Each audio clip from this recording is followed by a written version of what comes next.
Welcome to the Golden Hour Podcast. I'm your host, Dave Mays, and in this episode, instead of recording it here in the PolarPro studio, we drove up to Pismo Beach, California, which is about 5 hours from where we are here, to interview Chris Burkard. If you aren't familiar with Chris, he's an explorer, photographer, director, speaker, author, and father who has traveled to the ends of the earth to capture stories that truly inspire. In our interview, we talk about how he captures the images that he captures, what he thinks about Instagram, of which he has over 3 million followers, what gear he uses, and how he's able to balance his personal life and his work. If you're a photographer or filmmaker at any point in your career, I feel like you'll be heavily inspired by this interview. I know I certainly was. We started our conversation off talking about Burkard Studio, the place we were shooting our interview, and how it came to be.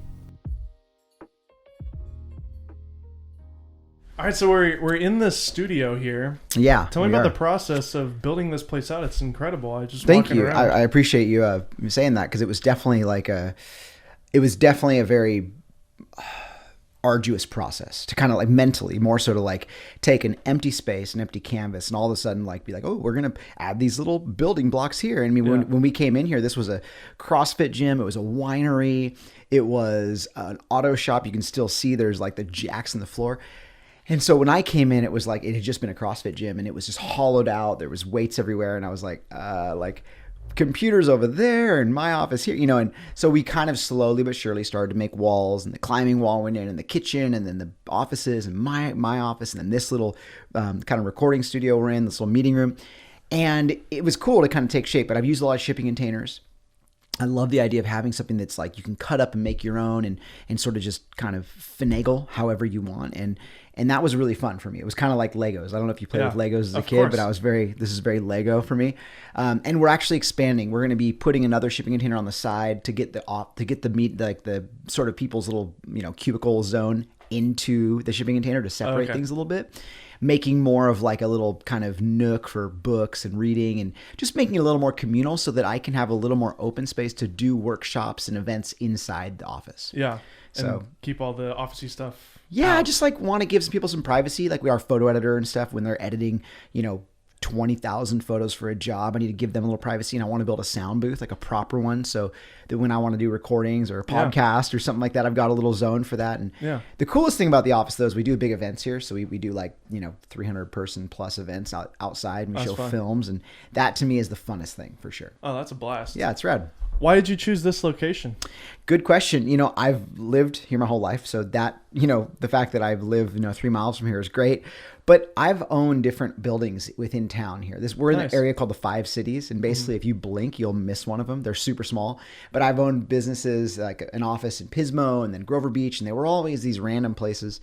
And so eventually I had a gallery in Avila Beach, which is kind of like the wine bar, sort of like, cool little beach town. And I had a gallery there, and it was great, but I could never be there. And so that was really frustrating to all of a sudden be like, well, I want to be able to be there when people come by and want to say hi and yada, yada, yada. My office was like downtown somewhere random. Yeah. So I was looking for a space that I could buy, that I could have my gallery and my office together. And what I realized was like, I wanted the gallery in this killer walkable location, but it was kind of an eye opener for me to realize that, well, that's great. People who were coming there weren't coming there for me. They were just coming there for like cheesy Pismo Beach art, like, do you have photos of the pier? I'm like, nah, I got photos of Iceland, So what I realized that by having it here, we're kind of off the grid. We're a half mile from the beach, really favorable location, but we're definitely like not on a main strip. You're not going to find us like shopping, you people have to seek us out. And so because people have to seek you out, they're often more stoked to be here. They're excited. They want to say what's up. And I appreciate that. And so I feel like it's benefited everything. And also too, I don't want to be bothered nonstop, but I love it when people come by. Like, it's really special to me. So tell me, we all kind of know about your main Instagram page, Chris Burkard. Yeah. But you've got a great little personal account. Tell me about that. It's called Burknar? Yeah, there you go. Is that how you say it? Yeah. Burknar? So why did you start that account? That's a great question. To be honest, I think life is just too full and exciting and fun to be limited to one channel of communicating and communication. I guess I've always felt like, we could talk about this later, but social media for me has always been a storytelling medium. That's it, hands down. I didn't, get an Instagram account because I thought it'd be a great way to make money. I got an Instagram account because I was shooting editorial pieces for magazines for 6-7 years and felt like there were parts of those stories getting, stuck in a Russian jail cell or having all my camera gear flooded on a boat by a drunk captain, just things like that weren't making it into the magazine. So I wanted a way or a place to tell those stories. I use Blogspot, I use Tumblr, I use Facebook, and then I use Instagram. But ultimately what ended up happening was, people's content for appetite is just only growing. I kind of realized that, I'm sure as you have. Like at first I was like, oh, if you post more than once a day, people are going to be bummed. And I realized I don't really care, but I do want to in some way keep things separate, to realize that you can go to one place to feel the kind of deeper, intimate stories and thoughts and this and that. And then one place for more of the silly, random, just crap that basically you experience on the road. And to be honest, like I work with some amazing people, some great people in this office here, some great people out on the road. And there's always these funny, random moments that I don't want to be like, oh, well, this isn't the place for that. So I made something that was meant to be personal. Yeah. That turned out to not be personal. The images don't have to be no, not at all. And I think it's not really, and in no way is it like one's more authentic than the other at all. Sure. It's just one's different. And one is a little bit more like the behind the scenes, of like where I am currently, what we're up to, what jobs we're doing. Cause I'm a working commercial photographer, and this is part of that. That makes me think of something really interesting that I want to ask you. You said one isn't more authentic than the other, and I think we've interviewed a couple other photographers who've actually referenced you, who are Instagrammers. Who are don't call them Instagrammers. That's like kicking dirt in their face or something like that. That's what they put in their bio. Oh God! Come on, people. Yeah. So with that, like, what does that mean? Because I can guarantee you there are people who are doing travel photography. Yeah. That is not authentic. So how is it authentic to you and not somebody else? That's a great question. The reality, I guess, to answer that question, you first need to start with a different question, which is, what is a photographer, and what is an influencer, and what is a model? Okay, because these three terms tend to get intermixed very casually, and I think the one thing to consider is, like, if you're a photographer, most of the work you're doing is you're not being required to share it or promote it or paid to. Do you know what I'm saying? Like, like I could go shoot for somebody. You're never going to hear about it. You're never going to see it. I'm just being hired as a photographer. If you're an influencer, I think I would venture to say, humbly, okay, that the most of the work you're doing, you're being hired to promote that work, right? Which doesn't make you any less or any better. It's just that's probably majority of your work, is using your sphere of influence to promote said brand or said whatever. Sure. If you're a model, you're in front of the camera. Yeah. And that's all there really is to it. Like, if the majority of what you're sharing or shooting is you in front of the camera, then you're a model. And that's fine. Yeah. None of those things are better or worse at all, because they can all be truly authentic and truly incredible and very much inspire the world to be a better place, for sure, if that's your mission statement. Okay. Yeah. I think that when it comes to authenticism, the reality is, like, you and I could go, and this is the thing, people always have this concept that being authentic means that you're going to find a more unique perspective, or you're going to work hard, or you're going to do that. That's bullshit. Like, you and I could stand at the same exact spot on the Grand Canyon, take the same exact photo. Yours could be more technically sound. It probably will be, because I'm a terrible technical photographer. I'm the guy who's like holding my polarizing filter like in front of my camera, my graduated thing. I don't have all the stuff. My settings are off. But the reality is, when it comes time to sharing it, if I'm more willing to intimately describe my experience and give a piece of myself in that moment and tell people what it felt like to be there, the visceral experience, I think that becomes more authentic. And you were just to say, the mountains are calling and I must go. Okay. I mean, that's really what it comes down to. It's like, at what point does the authenticism fall off? I had a real experience. I went to the Grand Canyon. I might have stood on the most cliche viewpoint of anybody. That doesn't make it less authentic. Authentic just means that it was honest to your experience. And so part of that honesty is what I share, and part of what you share is what you write, right? Yeah. And so I would say that I would venture to say that with any medium, there are elements, like it's not just the visual element, it's also, what you're expressing yourself. Sometimes it's spoken word. If I'm going out and doing a presentation, I try to share that experience as intimately as I can. It's a extension of what I might write in a caption. And a caption is a shortened version of what I might write in a book. You're going to get the same real version of myself explaining why I did the things I did, the failures I had, regardless of where you look. And I think that's what makes us relatable as human beings. Wow. Maybe. I mean, don't say wow. It's not that impressive. I'm just that's trying to be answer. honest, I would have said it looks good. Well, that works too, and there's no judgment there. So honestly. So you're a father, right? I think so. Yeah, I believe those are my children. Is that right? Yeah, they bear my name and they look like me. So, How many kids do you have? I have 2 boys, Forrest and Jeremiah. I've got a 1-year-old boy, and my wife's Nice. pregnant with Nice. another. Nice. So- Almost pregnant. Does that mean you're like... She is pregnant. Oh, okay. I didn't know if you're like... That is how it happened. Okay, yeah. cool. Yeah. But Well, you said she almost is- pregnant. I was kind of like, are you like... Did I say almost pregnant? Yeah, you were kind of like... I didn't know if this was like sort of a... almost another kid. Okay. Yeah. Nice. I'm proud. That's awesome. Tell your wife dude. congrats, and that's huge. Yeah, so we're real excited about that. But as life is moving forward, I'm being a dad, husband, and working. Yeah. Having Everything. having a lot of struggle blending all that and balancing that. The older my kid gets, the more I want to spend time with him. He already hates you, huh? Like... He's only 1.5. Okay. But man, like, No, dude, the struggle is real. Like, every time this you is see the that beautiful child, it's like screw everything else, man. Dude, 100%. This is the funniest thing is I always tell people, I'm like, yeah, you're creative, you're successful, that's great. Okay, now have a kid. Now tell me what it's like. Yeah. Like, because the reality is like, I think that there's only 2 ways you can look at life. It's life before children and life after children. Yeah. And life after children is really like everything that you've learned prior to having kids. Now you have to like become absolute samurai Zen master and apply afterwards, because it takes discipline. Like you want to, climb as much as you surf as much as you used to, like go out and try. You have to be so disciplined to that thing. You kind of have to like cut out all the other bull crap in your life. It's true. Because all of the other time is occupied by those people, or you become a terrible person, terrible father, I guess. And I would be the first one to say like that was a real struggle for me, very real. Like you mentioned it too, like, but balancing that time, I've not been good at it. There's times where I've been better. I'm trying to get better at it, but our job kind of requires some element of selfishness to go out on the road and take a lot of time. And you can't force that time. You can't force being creative. Like if you're like, hey, I'm going to have to go out and work, and half the time is going to have to be me just getting myself into the right mindset. Yeah. And some of me getting into the right mindset might mean I need to go exercise or do this and that, or kind of like have some time to meditate. You know what I mean? Like it's hard for people to be like, oh, you can't just go there and start performing right away. It feels selfish to me. Like when I have to go out sometimes and create something, because it's not an easy process. You're right. I haven't thought about that before. How like, it's not really a 9 to 5 kind of thing.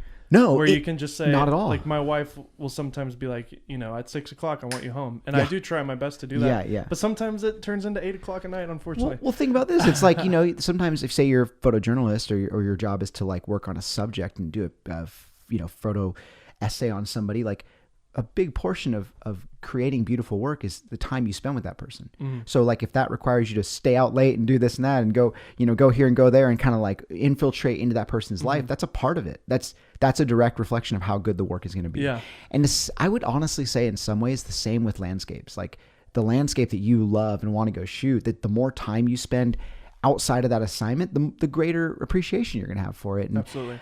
I think that the photographs are a direct reflection of that time you're willing to commit. And it is hard though. When you're dealing with someone who's like, yeah, okay, cool. Okay. Can you be home at 6? Cause I got to go here. You're like, How long is that going to take? That's my favorite. How long is that edit going to take? I don't know. I'm going to do my best. Do you ever step away from the creative mindset and kind of like go and meditate, get away? You mentioned you exercise sometimes. Are there things in your life that you do that are not related to photography that help you with your creative process? Great question. 100%. I mean, the reality is like I use the camera less now more than ever. Like I don't shoot a lot, to be honest, at all. I think that, some people are like, oh my God, you don't shoot at all. Like I shoot, but I shoot when I'm inspired to shoot. And that happens to be less. And the reality is that I'm not uninspired. I'm just finding fulfillment in other things. And I'm saying this slowly because I want everybody to hear this. Is like, for me, I used to flip through the pages of magazines and just look at stuff that was in my wheelhouse, like travel. And now it's like, I want to like listen to amazing music, and I want to look at interesting architecture, and I want to learn about typography. And I feel like I'm becoming more of a student of everything that makes me intrigued and see the world in a different way. And that kind of comes back to photography. Now, one thing I always notice about photographers when I'm reviewing portfolios, especially, is I'll look through a portfolio and I'll get to an image and I'll be like, that's really special. I'm like, how many frames of this did you shoot? And they're like, one. And I'm like, wait, what? Especially when it's a scene that, like, they could shoot more. It's not like a fleeting moment.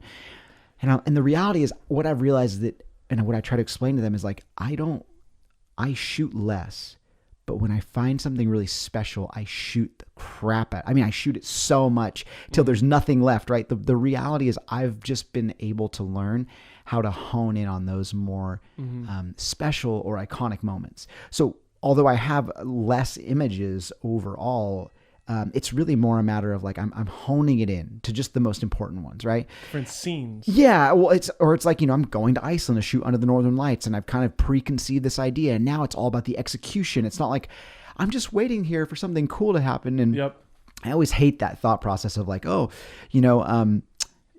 much of great photography is just luck. Like, no, that's bullcrap. Like, if you have a camera, you've diminished some of the luck. You're prepared. If you charge the batteries in that camera, even better. Hey, if you threw a memory card in there, great. Like, you're halfway there.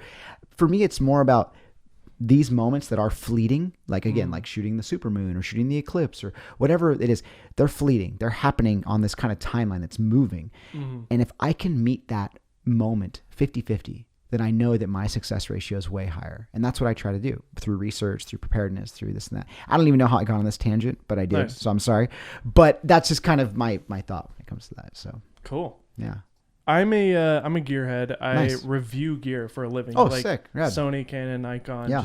I'm unbiased to all manufacturers. I know you're a Sony shooter. Yeah, Can we talk tech? I would love to. I mean, full disclosure. Yeah, I'm a Sony artisan. I've been a Sony artisan for about 2.5 years now. I've used Sony equipment for about 8 years. Okay. And when I say that, what I mean... back when the first A7 launched? NEX7. Wow. I was shooting before... Like, here's the deal. I shot Canon. Yep. I shot Nikon. When I moved from Canon to Nikon, it felt like I was moving from a PC to a Macintosh. Really? Oh, yeah. It felt like Android to an iPhone. I was like, what am I missing out on? When was that switch? When I moved... this was like back in 2000, D2? Maybe 11, something like that. Like D7... what was it? D750. No. Yeah. D700. Okay, D700. D700 with a battery grip, right? So you went from a 5D to that? I don't even think yeah, like a 1D, something like that. Cool. Good. Yeah, you have good memory. So I moved to Nikon. I was like, Nikon's so much better. And then all of a sudden what happened was Sony started coming out with these mirrorless cameras. And I was like, interesting. Like, mirrorless, like they're smaller, they're fast, they focus quick, and they're APS-C. And the EVF suck. And I was back then the EVF did suck because I put it up to my eye and I was like, oh god, what am I? I was like, is this my sight? It's terrible. And they know this, and I've shared this story a lot. But the reality was, I was doing trips where I was like on a snowmobile for like 3-4 hours, and I needed to shoot, and I couldn't put the eye up to the viewfinder bouncing around. Yeah. I wanted to be able to have a quick like point and shoot camera. I could look at the back of the screen, shoot a photo, and move on. Yeah. Anyway, what ended up happening was I went on these trips where I had like half Nikon, half Sony setup. I mean, totally like mixing and matching, right? It was a nightmare. I ended up shooting my Sony most the time because it was so easy to use. And I think here's the biggest thing people don't understand. And now, I mean, I'll be the first one to tell you, you can shoot an amazing photo with an iPhone. Doesn't matter what camera you're using. I don't care. Its composition is king always. But when it comes to kind of capturing those fleeting moments, the ones that are happening fairly quickly, I'm the guy who just pull out my camera, scroll the dial until the exposure looks okay, take a picture, and move on. I was never like, oh, the exposure's got to be perfect. I didn't care. Sometimes I'd miss it. But when those moments are happening that fast, I'm not going to pull the camera up to my eye, try to scroll the exposure, shoot a photo, chimp, shoot again. I never chimp because I know on the screen what I'm looking at is the exposure that I'm working with, right? So mirrorless blew my mind. And then when I sent the files to the magazine, they were like, what are these? I was like, oh God, oh no. Like my editor like didn't know what Sony files are, like the ARWs. Yeah. They'd never seen them before. And I was like, I'm shooting with this new system. I'm sorry. Like, does this work? And they were like, they're fine. And so anyway, they started to work with them, and they were like, these files are incredible. What magazine was that? Surfer Magazine. I was on staff for like 6 years. Yeah. And then a couple other magazines prior to that. Cool. But even so like you switched while you were working with them, huh? Yeah. But even like the clients, Patagonia, like they were like, what files are these? And I told them, and eventually they were like, these files have so much dynamic range. Oh yeah. They were like blown away because I was shooting in the Arctic, right? You're dealing with, sometimes it's like dark skies, big rock formations, tiny bit of light over here, and it's it's really dynamic. Yeah. And so being able to have these files that had a huge manipulation platform was like incredible. And I could tell you story after story of like I was shooting on a job with a Phase 1 and a Sony NEX at the same time, and they actually didn't know which files were which, and they liked the NEX ones more. Oh wow. Because of the dynamic range, right? So it was kind of crazy over time to just realize how powerful the system was. And when the R came out, the A7, I mean, and now talking about the R3, like dude, I can't even tell you, like I have nothing else to ask for in a camera. Like you don't shoot the A9? The A9, to be honest, like when do I need 20 frames a second? Like ever. I mean, unless I was shooting like sequences of like basketball or something crazy. That's a great camera. We use it. I own it. I use it rarely. But to me, the A7S2. Or the R or the S? The A7S2 for low light and the R3. So many letters. Those are my two go-tos. Yeah. I can't wait for them to release the S3. I know, S3. A7S3. Oh my gosh. Because the low light camera, I mean, has truly been a huge, I mean, that's how I filmed Under Arctic Sky. That's how I've shot a lot of my like best like astro and everything work. But to be just to kind of what ISO do you shoot on those? Oh, it depends. I mean, we shot Have you gone up past 10,000? Are you kidding me? We shot that film on like ISO 40,000. Yeah. Yeah. And I shot the X Games award-winning photo on ISO 24,000. No way. I mean, so much of that comes down to the lens and the post-processing. But again, like those cameras, I feel like that the R3 especially. Never been done before. Well, I mean, people have done stuff. I mean, I don't think it's like we've done anything amazing. It was just, to us, it was so cool to show that in real time, in real life, that film. But I guess I've just been so impressed by the mirrorless system. I would just advise everybody to try it. Yeah. It takes a little getting used to. As you said, the viewfinders have come a long way, but I'm way better. I've been so impressed. And you review tons of cameras, and I'm sure. Have you tried the 6400 yet? I have, yeah, just this briefly, but I love the 6500. It's amazing, right? We could talk forever on cameras. I won't. I love that you're a gearhead because I definitely like. I've tried to kind of diminish that part of myself because it's such a. I get so frothy. People ask you all the time what camera you shoot on. Yeah. Oh, it's the number one question. Here's the problem that happens is like they see an image. What a great camera you have. Yeah. That's like people's first reaction. I can't blame them because... And it's kind of like the biggest insult. It is, but you can't blame them because they don't really know any better, right? Like they don't understand what composition, color, lensing. Totally. And then even like the other thing that I hate is like, oh, it's photoshopped. It's like, well, yeah, I boosted the sat a little bit, but like it's... But people's when people say it's photoshopped, because I've never ever shared or posted anything that was a composite or an image stack or anything. I don't do that ever. Like I just you follow the National Geographic kind of guidelines, right? Well, it's just not that it's not a great thing. It's just not my style. I prefer trying to create it in camera. But when people say that, I usually just say you really need to get out and see the world a little more because I feel like that means you don't have a real bearing on what's out there. Yeah, why do you think people react that way? Because they don't want to believe it? Well, I don't know. To be honest, I actually think it's just a byproduct of the fact that there's so much work out there that isn't real. Yeah. That kind of sucks for people who try to be really honest with their imagery. Yeah. That I see stuff and I get duped all the time. I'm like, that's amazing. Like, oh, it's fake. I'm like, oh, cool. Bummer. Well, I'm just, it still looks cool. I'm gullible, but it kills it for me. Like I really cherish work that is raw and real. And one of the things I love when I teach workshops is to edit my most iconic images because I show people like, this is how little this is edited. And usually when people see the raws, they're like, oh my gosh. Yeah. Like, you mean you didn't add that bird in there? You mean that volcano's not like that? Was that sharp? And I was like, it's just... It comes back to the shooting a lot in those moments too. Well, and as you know, I'm sure more than most, like we have Ferraris, we run them like Volkswagens. Yeah. It's like you have 8 cylinders, but you're running on 2. Most people use their cameras to the nth capacity. And when you start to understand just how much you can get out of your camera, then the editing process becomes a hand-in-hand process where like I'm shooting really flat so that I can bring everything back, all the highlights, all the details, and I can maximize. So, yeah. That's fun. That's the nerdy stuff that I love. love. I'm a full nerd. Sorry. Sorry for cutting you off. Are you a Mac guy? Yeah, I am, just because the ecosystem is easier for, I think, using Lightroom and editing and everything. Yeah. So it syncs up a little better. Yeah, I noticed all your guys out there on iMacs and MacBooks and stuff. Yeah, we're sorry. We believe the hype, I guess. Oh, yeah, same here. iPhone too? Yeah. Good old 10X or whatever it is. 10 something. 10S Max multiplied by 3. I don't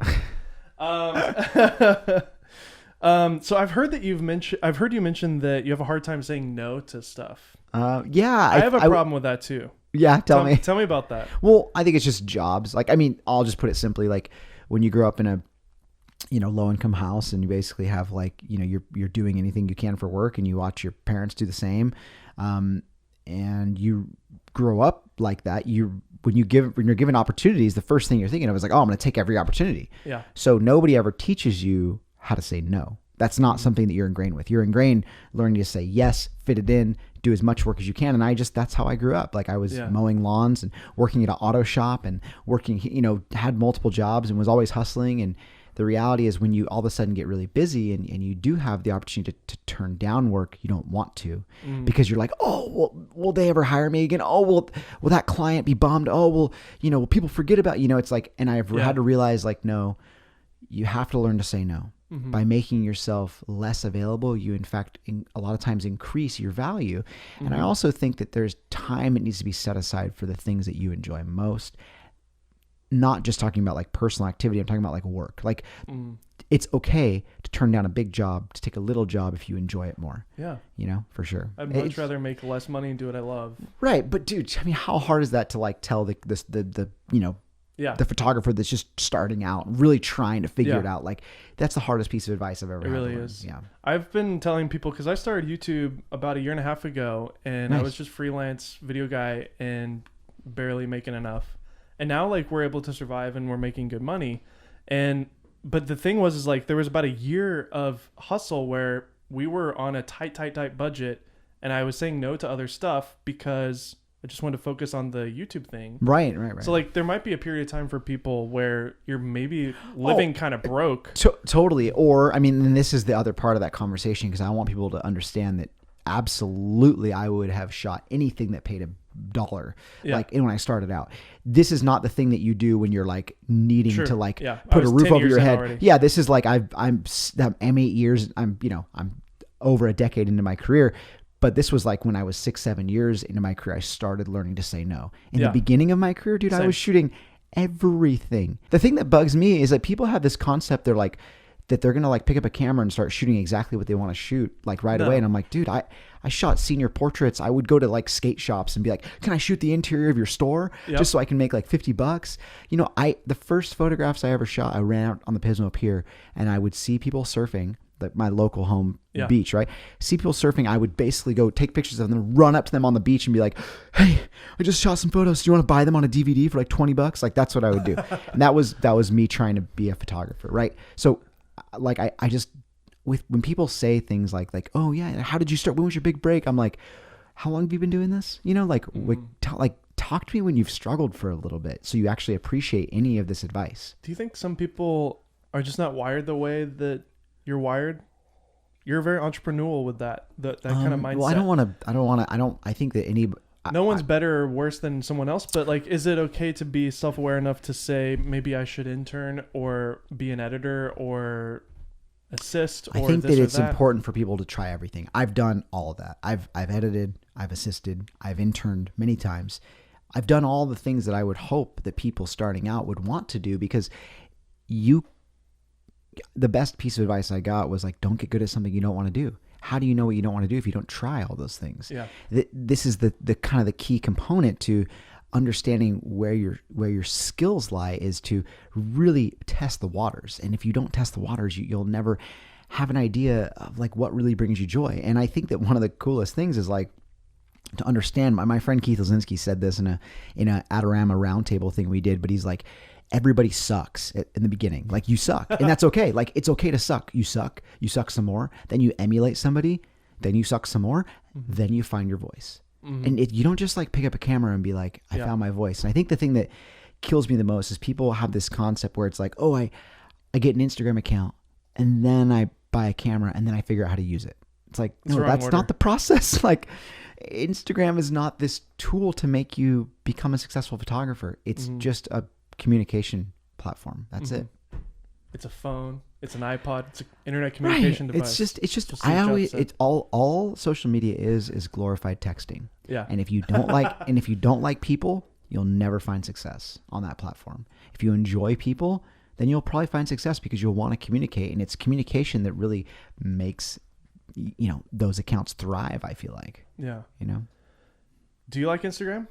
Yeah, kind of sometimes. What do you mean? How long? You've been on it for a while, haven't you? I got on it in like 2013. So whatever, 5 years now, something like that. How was it? But it started in 2010. No, I mean, I love it. I love the ability. Like, here's the thing. I will straightforward, like every person that works for me, almost every person, I've met them via social media. A lot of my best friends today, people that I spend massive amounts of time with, I've met through social media. I've been able to use it as a lucrative tool for my business, for sure. But it's probably the last thing on I have these, when I teach, I talk about these pillars of income. Commercial photography, image licensing, editorial, the first three. These are active income you have to seek out. There's passive income, where it's the stuff that you can control more so. Merchandise, books, films, prints, things like that. Speaking, teaching, educating. And the very last thing for me is social media influencer work, meaning that that's where I get paid to promote something. So could it be the other way around? Yeah, I'd be selling you fit tea and protein powder and all kinds of crap that I don't want to sell, right? Because I don't care. That's not what I use it for. I use it as a tool to inspire, as a storytelling tool. I think that all the rest of my business is benefited from that because I use it for that. But again, I think it's just one of these things where I do enjoy it when I'm using it in a way that really feels like I'm connecting with people.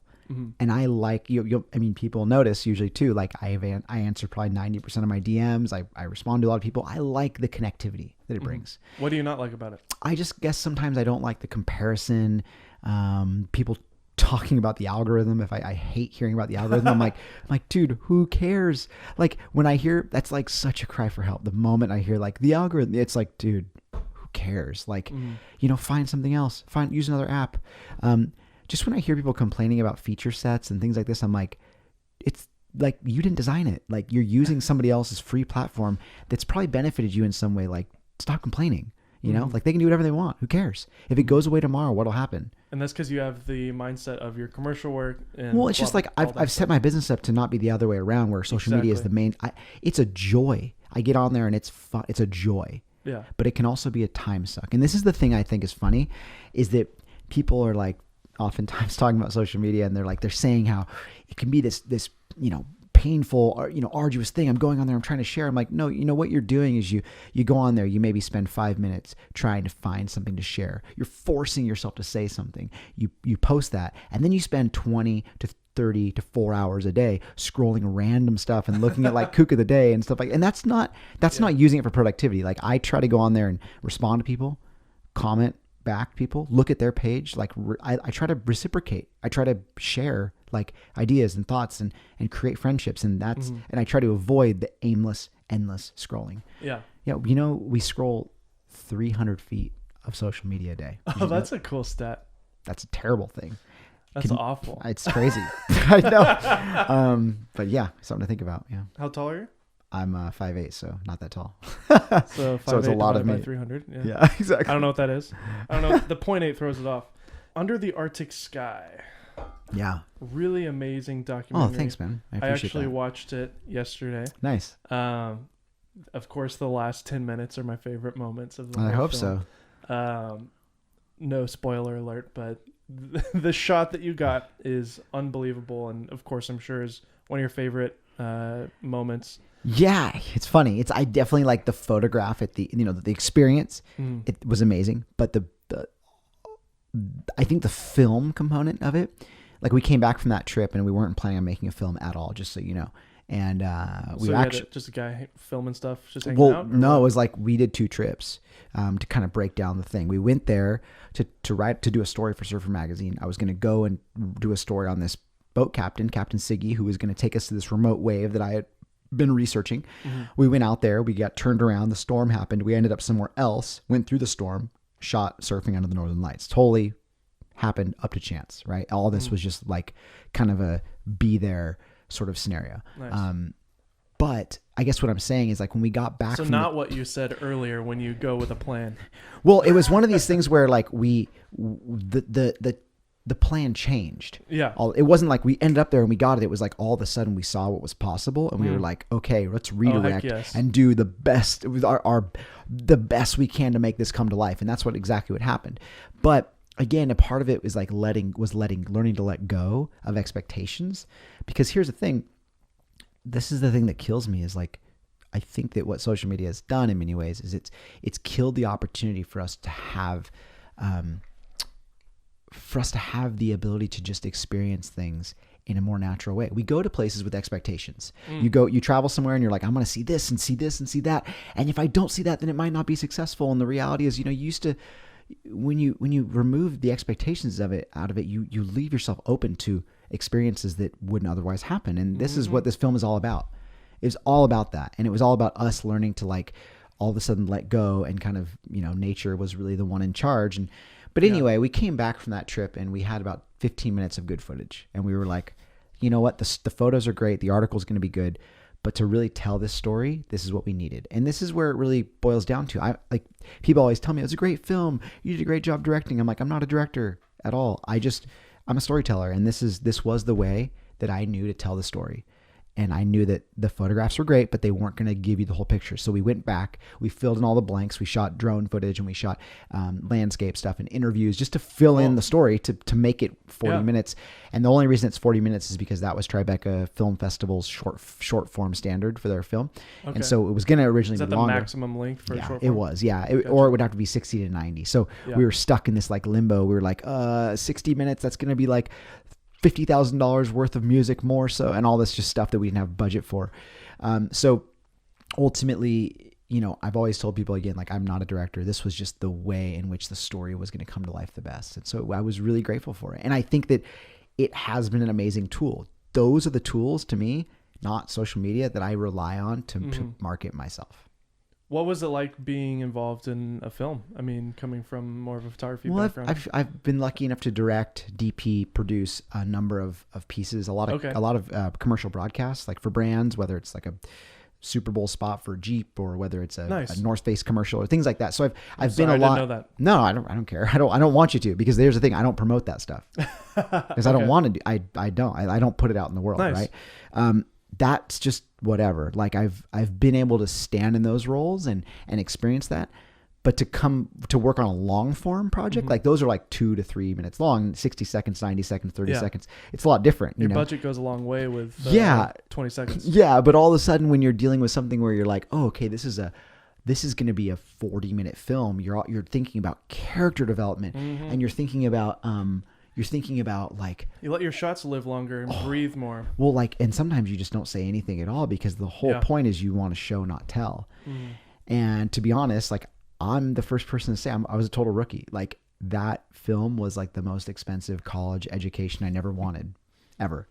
But I learned so much and it was so valuable, and I wouldn't change anything. But I definitely felt like there was some wisdom that I was able to really glean from that, What's some things you learned? Well, just like how I would have, and kind of hard to explain, but like how we would have toured it, how I would have funded it differently, how I would have gone about distributing it. You just went to the festivals. You didn't go to Vimeo or anything like that? No, we went to Tribeca Film Festival. We premiered at Tribeca Film Festival, and then we sold it via The Orchard, and then we sold it to iTunes, Netflix. We released on iTunes, sold it to Netflix. We had just different people. This was all new. Yeah. Again, and what I always tell people is, I'm like, to be a filmmaker, to be a director, you have to make money from films. Yeah. Like that's my dad's a documentary director. Awesome. Right. So he knows what's up. Like, I wouldn't really call myself a photographer until I'm making money with photographs. Like, I like to shoot. Great. You're a picture taker. But in terms of like, I'm a working photographer, I would have to say that at that point, you'd probably want to be like whatever you're eating or consuming the money should be coming from You're photography. making profit. Yeah. Like, so like for me, I'm like, I'm not a filmmaker. I'm just a storyteller. And that was a storytelling exercise. And it was an amazing one. And I learned a lot that hopefully if I do this again, I would apply for sure.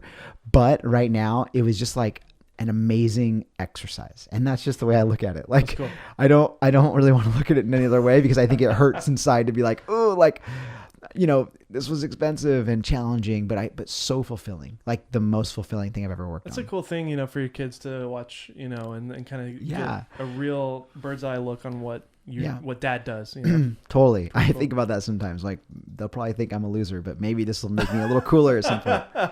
Yeah, absolutely. So you're into rock climbing. It's something that I immediately noticed in the office here. You've got a rock wall climbing wall. I have literally zero experience with rock climbing, other than I think I went to like one of those little gyms that it was a date night with my wife. Oh, nice. That's sweet. It was fun. Tell me about your passion for rock climbing and where that started, and do you actually go out and do that? Yeah, I've climbed in Yosemite quite a bit, Joshua Tree, Patagonia, and sort of different places all over. I started climbing when I was in my early 20s, and it was something that at the time was just an escape from the beach. Because think about it, you're a surf photographer. That's kind of what I grew up doing.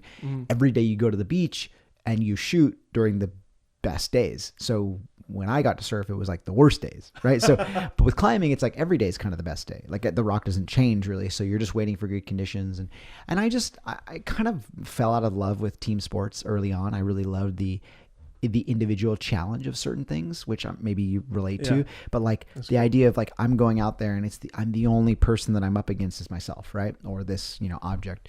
And I love the movement. I love the way that it kind of shapes your mind, sharpens your mind a lot, because there is risk in some ways, especially when you're like trad climbing on a big wall or something. So I love climbing. It's a big part of my life. I didn't really shoot a lot of it. It took me a while to start shooting it because I kind of like to be proficient at things or like have a verse knowledge of things before I start shooting it, you know? Like with surfing, I grew up surfing and I grew up in the water and I had a real understanding of it and I felt proficient, like I was a specialist, right? So with climbing, a lot of it's really just been for me. I love it. It's kind of what I do to keep my mind sane, that and yoga and cycling and a few other things. So nice. Yeah. You should get on the wall while you're here. Yeah. I'll give it a try. It kind of goes like, it's scary. It goes off to an angle where it looks like I'll just fall. That does happen sometimes. So when I travel, I tend to sometimes overpack. I've traveled a lot over the years, been to Kenya twice and Haiti and DR and Guatemala, and did a lot of mission work. Cool. That's rad. I'm a believer and involved in that stuff. So when you pack, like, what are some of the essential things that you're trying to accomplish? Do you pack light? Do you bring more than you need? I try to pack as minimal as possible because of the fact that I've realized just how much time is spent in transit. Packing and repacking, gathering the crap from your hotel room, throwing it. I want to be the person who's like, ready to go? Okay, cool. I'll see you in 7 minutes. Boom, ready to go. Like, and the reality is here's the thing. You pack all this stuff. You get to location. You wear the same thing every single day. You get back and you're like, why did I pack all these? You know, it's like you figure you'd learn. I still do that. Trust me. I still suck at this. My essentials are pretty simple. It's like, you know, neck pillow, like some butt wipes, you know, like noise canceling headphones, like just like stupid stuff. But then I'm usually trying to think of like, what one pair of shoes can I wear in like 5 scenarios? What one pair of pants can I wear in like 10 scenarios? What shirt, jacket? Like, I'm trying to look for stuff that works for everything. And I really try to take this concept that the more you know, the less you need, which is, I think, where the research of a place really comes in line for me with like what I'm going to be doing there activity wise. Like I want to spend a lot of time on Google Earth, on Flickr, on just chat rooms and whatnot, talking to people about these places I'm going to. Chat rooms is pretty outdated. I don't think anybody talks in chat rooms anymore unless they're looking at weird stuff. But, but that's happened. You know, I've been like, you know, I'm going to Vladivostok, Russia. Like, what's it like there? You know, I don't know anybody in my small town who's been to Vladivostok, Russia. So you end up kind of chatting with people, you know, so that's cool. And just trying to do the research, I guess. Yeah. Is that a part of your process often? Totally, just always. Spend a day or two just doing pre-pro? Oh yeah, usually it's like weeks, you know. And it's like the more I'm going to Japan for my 4th trip. I'm going to go to Japan at the end of this month. In Japan, we're going to be going to every part of the island, every corner, because we're surfing in every body of water. So the Sea of Japan, the Sea of Ojos, the South China Sea, and the Pacific, right? So we're going Hokkaido, very southern island, very eastern island, very western. Like, it's crazy. It's a lot to chew. It's a lot of driving. It's a lot of travel. But this is like one of those trips where I'm going to be in the snow and in the tropics, and then, and I need to kind of, so it's a great exercise. And most of my trips tend to do stuff like that too. Mm-hmm. Do you often find yourself switching to video mode to capture moments? Never. Or do you never shoot video ever. Okay. I'm not a videographer. I just don't see things in that way. Like, a good DP will be like, oh, okay, cool. I'm going to shoot a 50 and I'm going to pan across this scene to show it all. And I'm like, great, cool. I'll slap on a 24 and I'll get it all in one go. I'm a photographer. That's what I do. And I actually, again, like, don't get good at things you don't want to do. And I have shot video. I see the moment that I want to capture. I rely upon a good team to do that for me.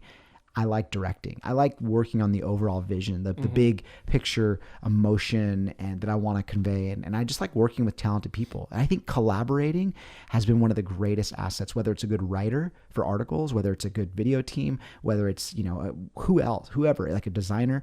That to me has been a really big tool. Well, I actually pulled a question from Twitter that's actually very similar to that. This is Twitter, meaning, did you guys do I posted a tweet. I just was like, hey, nice. I'm hanging out with Chris. Can you give me some questions? This guy, his name is Caleb Wojcik. He's a what up, filmmaker. Caleb? Over the years of building your brand and wanting to focus more and more on the creative side of photography and making images, how'd you find the right person or people to help you run your business side of things? Great question. Help with planning trips, editing your photos, etc. So you just mentioned that. Yeah. Tell me about the process of building your team. It's a great question, actually, and one that kind of gets often overlooked. I'll just quick backstory. Like, I wasn't like, cool, I'm expanding my business. Boom, I'm going to hire 7 employees. Nowadays we have 7 employees. There was a time when I had 11 because I had a separate gallery, so I had to have staff and a manager. Mm-hmm. But right now, I've got my office manager, in-house photo editor, in-house first assistant, second assistant, an intern, bookkeeper, and my agent, John, and my licensing agent. So some of those are off-site, some of those are on in-house. But just to kind of give you a backstory of where I am now, this is not like a Chris brags about his like office scenario, sure. but it started with me in my house in a guest bedroom, or me in my room on my laptop, or me in the back of my Toyota truck, sending out photos on, stealing Wi-Fi from Starbucks, right? So keep in mind, like, I eventually had a room in my house, an extra room in my house, and I had somebody ask me if they could intern. And I was early in my career, and I was like, well, intern, what could I possibly teach somebody? I have no idea. And so eventually I was like, okay, I'll do that. And I let them come and intern, and I tried to create a similar internship scenario as I had at Transworld and other things. And ultimately what I realized was, like, all of a sudden this person knew my system. They knew how to access images, and they knew how to prep files and do this stuff. Because the thing is that as soon as you take off on the road, and this is what people ask, like, when do you know you need an assistant? I'm like, when you're on the road enough to where you can't fulfill all of your expectations.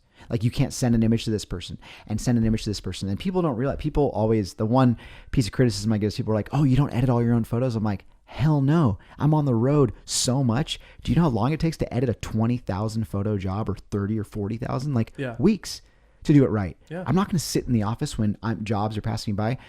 And you know what? If you're relying so much upon your very specific editing style that nobody else could do it, there's a problem. Like, right. That's not a sustainable workflow. So yeah, I set the tone, I set the look, I set it, I give it off to somebody else who deals with it. I look at the final selects, I make tweaks, and then we send it to the client. And so ultimately, when I started to get to the point where I was gone so much that I needed somebody in the office to fulfill these requests, that's when I realized I needed an assistant. So I hired that intern on as an assistant. And then I had an assistant and an intern. Then I hired them both on. Then I had 2 assistants, people that would do all jobs. And then it was like, oh, well, I don't want to do the bookkeeping. So I hired a bookkeeper. And then and you just slowly add on. And what ends up happening is you have so many people helping you out that you need to hire someone to manage those people. And that's where you kind of get an office manager who really is you when you're gone. Your eyes and your ears, they answer your email, this and that. I deal with everything, because my job is to do what? Is to be 100% present and focused when I'm on the road.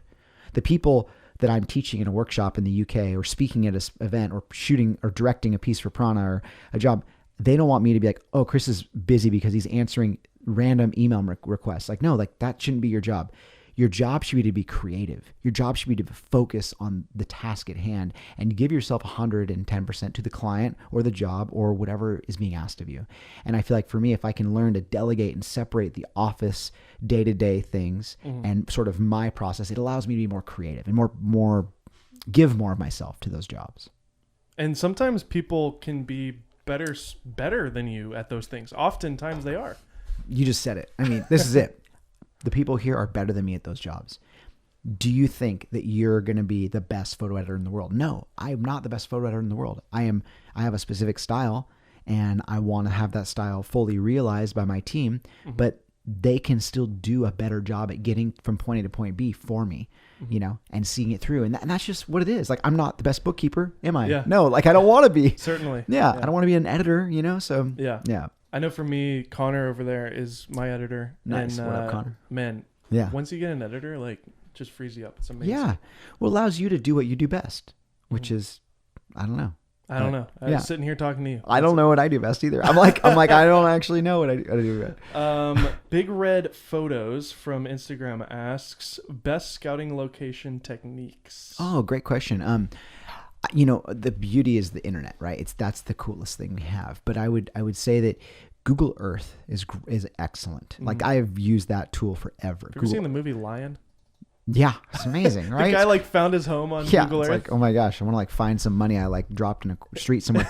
But anyways, so Google Earth is amazing, and especially for me looking for waves. I was often using it as a search tool for waves.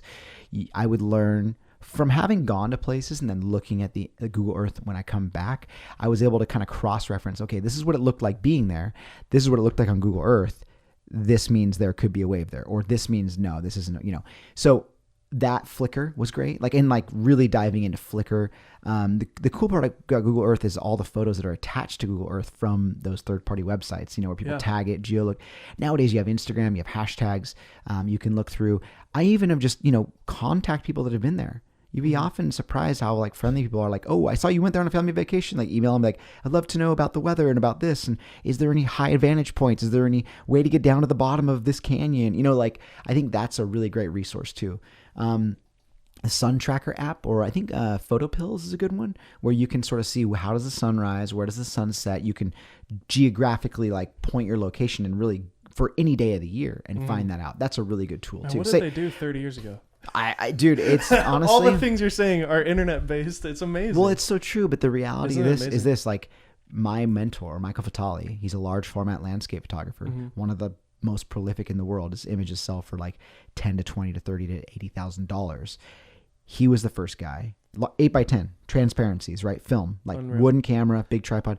He was the first guy to photograph like places like Horseshoe Bend and Antelope Canyon and this and that before they were places. And so much of his experience was just like, again, like going, talking word of mouth, this and that, like being able to spend time in these places.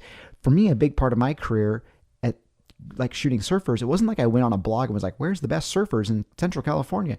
I would just show up at the beach. And so what I'm saying is that there's, and you have to keep in mind, he's from the Southwest. So it's different when you're going somewhere that you've never been, like overseas or whatever. But when I was like scouting, like trying to find locations to shoot where I live, that was the byproduct of just growing up here and being shown someplace in Boy Scouts, or being shown someplace by an older friend or a brother, or this and that, or being taken somewhere, you know, about this and that. And then even again, like finding athletes to shoot, I would just show up at the beach on the best days. You know when the best days are, because I would call the weather report and listen to the surf forecast. And then I would get, you know, like we're byproducts of our environment, right? And I think people sometimes forget that. Finding locals in those areas in other countries is a great way to hack into that. And the best work I've ever done, like Under Arctic Sky, for example, that was all because of the locals. Those relationships that I formed. Yeah. And this is what I try to tell people. I'm like, Under Arctic Sky, perfect example. I've been to Iceland 33 times. I'm not saying that as like a pat me on the back. I'm saying that trip, that film is the byproduct of all of that time, investment of time, investment into people's lives and locals. And I found that boat captain because I was talking to somebody at, you know, everybody else went out drinking and I stayed around the harbor and was talking to boat captains about somebody who could take me out there. That's boots on the ground. Yeah. This is research. There's no Google Earth, nothing like, You need to make Respect, because you could find a place, but the hard part is getting there. It's always access, right? Yeah. Like the most special places are not hard to find; they're hard to access. And I think that's where just that like concept of like, you know, learning to communicate and talk and, you know, shoot the crap people. That's really good. So yeah, if you could collaborate or work with anybody dead or alive, who would it be? Are there any creatives that inspire you that aren't here anymore, or people that are alive that you haven't met yet? I'd definitely be honored to spend a little time around Ansel. I've spent enough time around his archive and his work and his family and this and that to feel in some way like I know him kind of a little bit, you know. But it would have been incredible to meet him and even just like hear him speak or something like that would have been really amazing. You know, a lot of the people that really inspire me are still alive, and I feel like I'm in contact with them in some capacity. And I guess your mentor sounds amazing. Yeah, Michael's a really amazing dude. One thing I would just say is that I guess if anything, Edward Curtis would be somebody. He shot a lot of the First Nations people for the American government back way early on, all large format. He went to all these tribes and basically shot portraits and this and that. And he has a really amazing book called Long Night of the Shadow Hunter. And some of my favorite work is his. It would have been amazing to see his process because he was like really venturing into the unknown, like very much at risk, like going to these places being like, I want to document you because of course, inevitably what I think everybody saw coming, which was that there was going to be Manifest Destiny was going to take over. And this is a really terrible thing we were going to lose. And so I've always been really taken by his work. But I think that for the most part, most people I'm really inspired by are alive. It would have been great to see some musicians just because that could have been really inspiring to, like, you know, I don't know, see the Beatles all, you know, play together or something like that. Like, I feel like that would have been really rad, but yeah, I don't know. Like I'm kind of open to anything or anybody, you know. Nowadays I still love collaborating a lot. It's really fun for me. Yeah. How does somebody getting started, 20-year-old, 16-year-old, 30-year-old, whatever it is, 50-year-old, doesn't matter. I think as long as you're sucking wind, you can be a photographer. How does one begin this journey to be a professional and to just create what you love? What are some steps that people can take? That's a great question. And I would say that I have a really straightforward answer for that. And the reality is you need to be a specialist. I think too often we lose sight of the fact that we're hired because of our strengths. We're not hired because you can do everything okay. No editor was like, let's go with him. He can do it all okay. They're like, no, I want to hire Paul Nicklin because he's the best at shooting under Antarctic ice. Can he shoot Afghan portraiture? Yeah. Is he hired for that? No. Why? Because he's the best at doing this. When I worked for the magazine, I got to see what other staff photographers were doing, and I wanted to do what I wanted to do because I was the best at it. But what I was the best at was what I was inspired by and what I found joy in. I think that sometimes what happens is people do have like a path that they really enjoy and something they love. But in order to get there, in order to get that specialty, you have to do a lot of other things. That's fine. I'm not talking about necessarily like, you know, making bread, right? I'm not talking about like, you know, getting paid. I'm talking about like when you put your body of work in front of somebody, an editor, whatever, don't convince yourself and other people that you can do everything well. Understand that they're going to hire you, the magazine or client, because you offer a skill set that nobody else does. And the reality is that if you're ever hired just because you have a camera and you can do it, oh man, that's like maybe one of the most frustrating things, because that means I don't care that you're creative. That means they aren't buying into your creative process. They're just buying into the fact that you know how to operate in a camera. And the next person who's in line could probably fill that position. I want to be sought after because I bring something special to the table that I think, or I hope that nobody else does. I think the more we do that, you realize that you will find success commercially, editorially, and in your career because you'll be sought out. And that might be something when you're starting out that you have to do for free. Oh, 100%. And also too, biggest thing ever is like, you have to invest in yourself. Do you think I was ever hired to shoot automobiles because I put a good intention out into the world? No, I spent money, my own money, thousands and thousands of dollars to go shoot vehicles, photograph them in interesting locations. And I built a portfolio I was proud of. Do you think that I became a sought after aerial photographer because I just put good intentions out in the world. It's like, I'd love to shoot planes. And then somebody's like, hey, Chris, we had an idea. We thought you might be good for this. No, I built a portfolio based upon the things that I wanted to do and the things I wanted to get better at. Now, you can have specialties. I am a specialist in different things. I think they all represent a similar style, but I had to prove that I could do those things. So I thought about this long and hard. I was like, I would love to shoot automobiles. I would love to shoot, like 4x4s and trucks and this and that. And I'd love to shoot aerial photography. And I spent the time to build those portfolios. And that was an investment of money back into myself. And that's a really important thing. Like, you want to do these things, you might have to take a step back. And this is the biggest challenge. I think people are like, I have a really successful career as a wedding photographer, but I want to shoot motocross. Well, I'm not sure what to tell you. They're like, how can I do the same without affecting one or the other? I'm like, you can't. You're going to have to take a hit somewhere. But if that's going to make you more happy in the long run, then do it. Going back to square one, taking 2 steps back is I think a lot of times just as successful as taking 1 step forward. Beautiful. Thank you, Chris Burkard, for being here on the Golden Hour podcast. Dude, thank you, man. I appreciate that. Great way to end it. Hope you enjoyed the podcast. I was stoked. Yeah. It's good times. Dude, heck yeah. I like the questions. Good, man. They were good. They actually, I'm in the trenches with you, so I've done a lot of podcasts, and it's all I tend to get used to like the same questions over and over. I tried to shy away from them. So it's nice to hear some like different things. I included some of them. That's fine. I think some of those are important. I hope you guys enjoyed the interview with Chris Burkard. I know I certainly did. Make sure to follow him on Instagram at Chris Burkard, and you can see all the amazing work that he's done and he continues to do on his main page. And if you want to follow a little bit more of a fun, personal side to Chris, then check his other account out, which is at Burknar, which is spelled BURKGNAR. And again, if you liked this podcast, then make sure to hit that subscribe button below.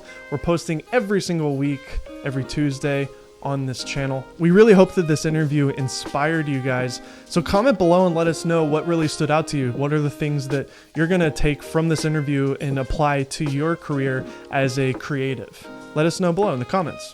I'd like to see it. Once again, I'm Dave Mays. This is the Golden Hour Podcast. We'll see you next Tuesday.